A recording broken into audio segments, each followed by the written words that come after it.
और आज का जो प्रेस कॉन्फ्रेंस का हम लोग का मुख्य उद्देश्य है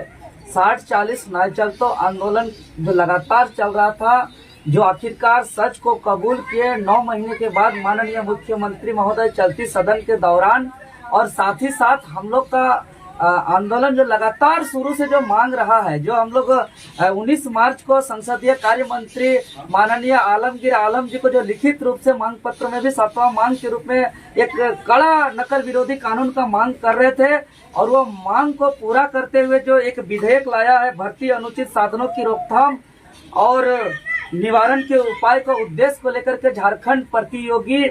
परीक्षा विधेयक 2023, ये दोनों संबंध में वार्तालाप करने के उद्देश्य से तो सर्वप्रथम हम 60-40 नाचलतों का जो आंदोलन है उससे हम शुरुआत करते हैं। जिस आप लोग तमाम मीडिया बंधु जानते हैं और आप लोग के माध्यम से पूरे झारखंड के जन जन तक पहुंच चुका है कि पिछले लगातार 9 महीनों जो 3 मौसम बदल गया, तब से हम लोग लगातार कई स्वरूप में हम लोग जो डिजिटली फिजिकली आंदोलन को हम लोग ऐतिहासिक सफल बनाए, और लगातार आंदोलन के परिणाम हम लोग पे कई आरोप प्रत्यारोप लगते गया। उसके बाद 9 महीने के बाद अंततः माननीय मुख्यमंत्री हेमंत सोरेन जी मानसून सत्र के अंतिम दिन चलती सदन के दौरान समापन भाषण के समय अंततः अपना ऑन कैमरा के सामने अपना चुप्पी तोड़े और कबूल किए सच को, और उन्होंने माना कि राज्य के अंदर जितने भी नियुक्ति हो रही है, चाहे वो सीजीएल की बात करें, पीजीटी की बात करें, लैब असिस्टेंट टेक्नीशियन की बात करें, उत्पाद सिपाही की बात करें, जूनियर इंजीनियर के अलावा अन्य तमाम जितने भी सरकारी नियुक्ति हो रही है, वो सारे के सारे नियुक्ति 60-40 नीति के तहत हो रही है। लेकिन आज इन्होंने सच को स्वीकार किया है, लेकिन 60-40 को समापन नहीं किया है। लेकिन जैसा कि हम लोग शुरू से दृढ़ संकल्पित हैं और अपना बाल भी नहीं कटवा रहे हैं, और हम लोग प्रण लिए हैं, संकल्पित लिए हैं कि जब तक 60-40 वापस नहीं होगा तब तक हम लोग अपना आंदोलन जारी रखेंगे। और जैसा कि आप लोग के मीडिया के माध्यम से हम लोग पूर्व ही ऐलान किए थे, कई आंदोलन को सफल बनाने के बाद 72 विधायकों का समर्थन प्राप्त दस्तावेज को माननीय स्पीकर महोदय को सौंपते हुए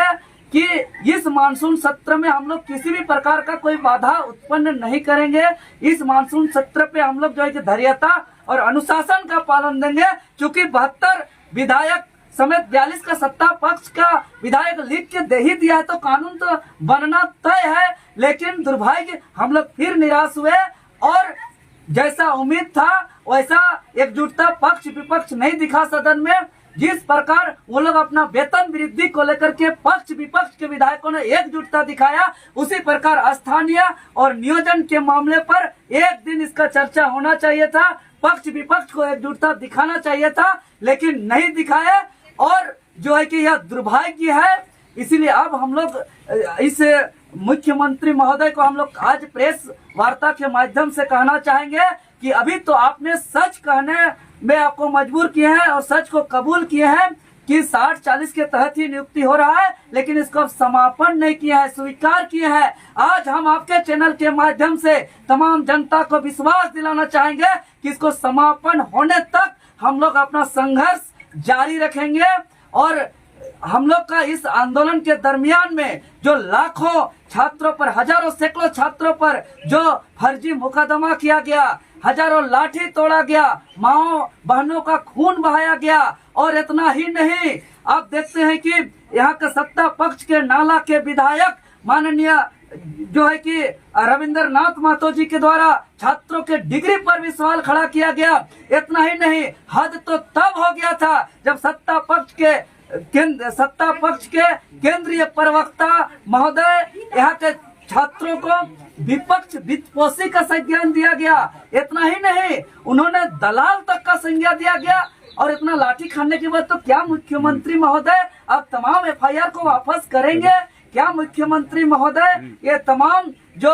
अत्याचार किए, हम लोग पे शोषण किए, जुर्म किए, माफी मांगेंगे कि नहीं मांगेंगे, ये सवाल है। और जो हम लोग ने लगातार आंदोलन के दरमियान में हम लोग ने कहा था कि हम लोग दिल्ली तक जाएंगे, हम लोग जो है कि एडमिट कार्ड फाड़ो अभियान का जो हम लोग कार्यक्रम रखेंगे, उसको देखते हुए जो है कि एक ऐसा नियम लाए हैं, एक ऐसा कानून लाए हैं। खैर यह नकल विरोधी कानून हम लोग का मांग रहा है, और ये नकल विरोधी कानून शुरू से हम लोग माननीय मंत्री आलमगीर आलम साहब को लिखित रूप से भी 7वां मांग हम लोग रखे हैं। लेकिन जो है कि यह विधेयक को हम लोग स्वागत करते हैं और आभार व्यक्त करते हैं सरकार को कि एक पहल किया है। लेकिन इस विधेयक के तहत हम बताना चाहेंगे आप लोग के चैनल के माध्यम से कि बड़ी चालाकी से ऐसा प्रावधान किया गया है कि जिस प्रकार अभी हम लोग आंदोलन कर रहे हैं, जिस प्रकार छात्र गलत का आवाज उठा रहे हैं, मीडिया चैनल प्रसारण कर रहे हैं, पुलिस प्रशासन भी जो है कि सही का साथ मजबूरन दे रहे हैं। इस विधेयक के तहत आने वाले दिनों पे कुछ ऐसा नहीं होगा, ऐसा प्रावधान किया गया है, जो मैं विस्तार से थोड़ा बहुत बताना चाहेंगे आप लोग के चैनल के माध्यम से। 17 पेज का जो यह विधेयक है, इस विधेयक का पेज नंबर 2 का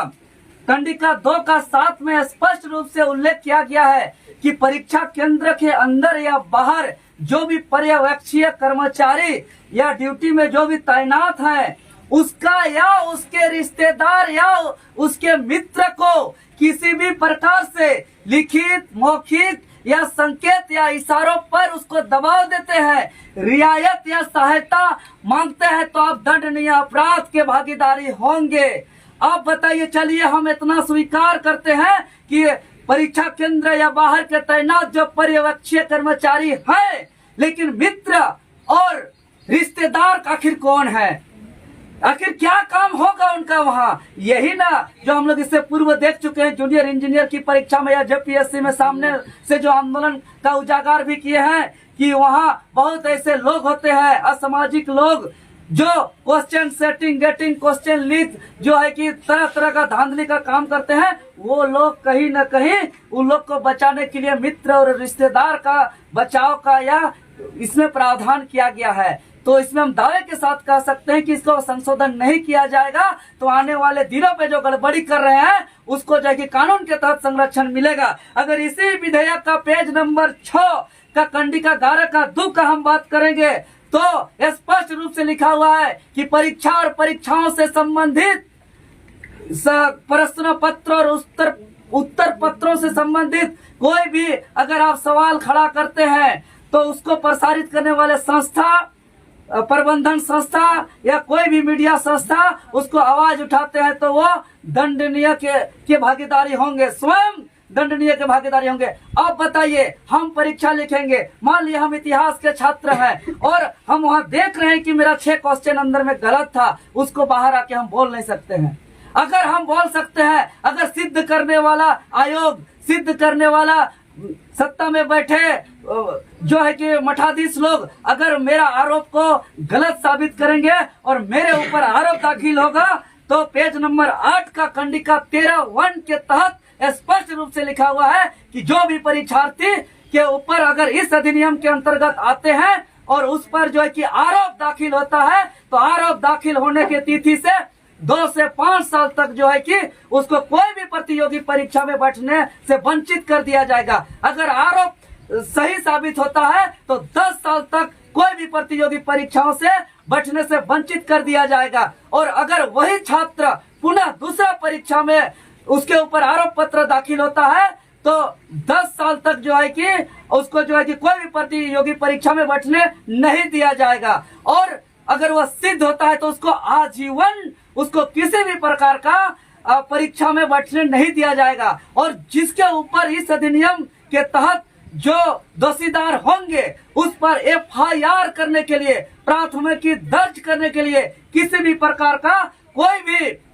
जो है कि जांच की आवश्यकता नहीं होगी। या इस अधिनियम पे साफ साफ लिखा हुआ है 23 का 1 का क और ख में, जिसका पेज नंबर 12 में उल्लेख है। और किसी को भी गिरफ्तार करने के लिए कोई भी वरीय अधिकारी का, कोई भी अन्वेषक अधिकारी का अनुमोदन की जरूरत नहीं है। अगर हम ये तमाम बिंदुओं पर अगर संशोधन नहीं कराते हैं तो आने वाले दिनों पे यह विधेयक जो दलील दिया जा रहा है कि यह भर्ती में अनुचित साधनों का रोकथाम और निवारण के उद्देश्य से लाया गया है, यह कहीं न कहीं आने वाले दिनों पे युवा विरोधी विधेयक साबित होगा, छात्र विरोधी साबित होगा और लोकतंत्र विरोधी भी साबित होगा। क्योंकि लोकतंत्र अगर खड़ा हुआ है तो 4 स्तंभ पे खड़ा हुआ है, जिसका एक महत्वपूर्ण स्तंभ जो है कि मीडिया है, और उस मीडिया के भी प्रसारित करने वाले अधिकार को भी इसमें हनन किया जा रहा है। उसको 10 करोड़ तक का जुर्माना का प्रावधान किया गया है। यह बहुत गंभीर मामला है। इस तमाम चीजों को लेकर के हम लोग जो है कि आगे आंदोलन को बुलंद करने के लिए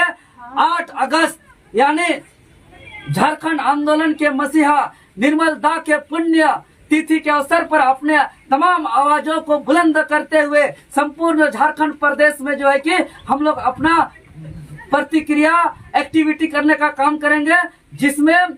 5 परगना क्षेत्र जो निर्मल दा का जन्म स्थान है, वहाँ सिल्ली में हम लोग बहुत बड़ा भव्य माल्यार्पण का कार्यक्रम के तहत इस तमाम बातों का आवाज बुलंद करेंगे। और एक बनता चौक है, वहाँ पे 11 बजे पूरे जाड़ियात से आने वाले, पूरे जो है कि बारिंदा तरफ से आने वाले, राय तरफ से आने वाले सभी को एकजुट होंगे और वहाँ से सिल्ली की ओर पूरा जाएंगे। और 60-40 नाय चल तो अभी जो है स्वीकार किए, इसको समापन करना होगा मुख्यमंत्री महोदय। इस आवाज को बुलंद करेंगे और खतियानी बाइक रैली एक करके बहुत बड़ा विरोध प्रदर्शन करने का हम लोग काम करेंगे और ये सरकार को आईना दिखाने का हम लोग काम करेंगे।